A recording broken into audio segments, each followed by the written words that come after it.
Salam Indonesia, Anda menyaksikan berita terkini bersama saya, Made Sukadana Karang. Pemirsa, upacara melasti serangkaian karya Ida Betara Turun Kabeh di Pura Besakih dilaksanakan secara ngubeng karena masih dalam situasi pandemi COVID-19.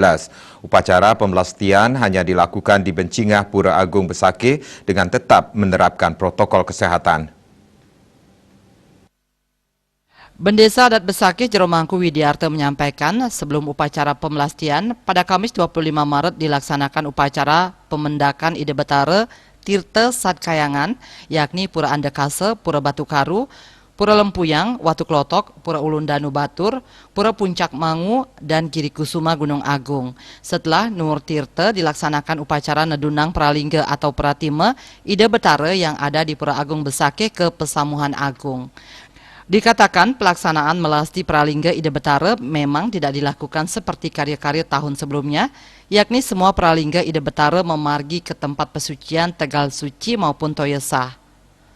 Pada karya tahun ini, upacara melasti ke Toyosah hanya dilakukan secara ngubeng dari Bencingah Agung Besakih karena masih dalam situasi pandemi COVID-19.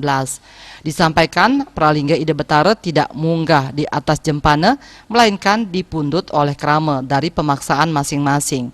Ada sebanyak 23 Pralingga Ida Betara yang kairing memargi untuk melasti ngubeng ini. Pralingga Ida Betara yang pertama memargi menuju Bencingah Agung yakni Pralingga Ida Betara Lingsir, Ida Betara Kiduling Kretek, kemudian diikuti oleh Pralingga Ida Betara yang lainnya. Setelah seluruh Pralingga Ida Betara melinggih di tempat yang sudah dibuatkan di Bencingah Agung Besakih, dilanjutkan prosesi upacara berupa Banten Ayaban, Caru, Pebangkit, dan sebagainya.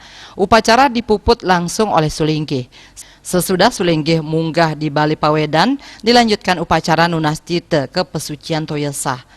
Setelah itu dilanjutkan upacara Mesucian Ida Betara. Setelah upacara melasti ngubeng, Ida Betara mewali ke Pesimpenan. Sebelum mewali dilakukan pemendak di ambal-ambal seperti yang sebelumnya. Eka Parananda, Bali Pos melaporkan. Pemirsa, untuk mencegah penyebaran COVID-19, ingat pesan Ibu selalu terapkan 3M, wajib memakai masker, wajib mencuci tangan, wajib menjaga jarak dan hindari kerumunan. Dengan penerapan perilaku 3M, Indonesia segera terbebas dari virus corona menuju Indonesia maju. Tetaplah bersama Bali TV. Salam Indonesia.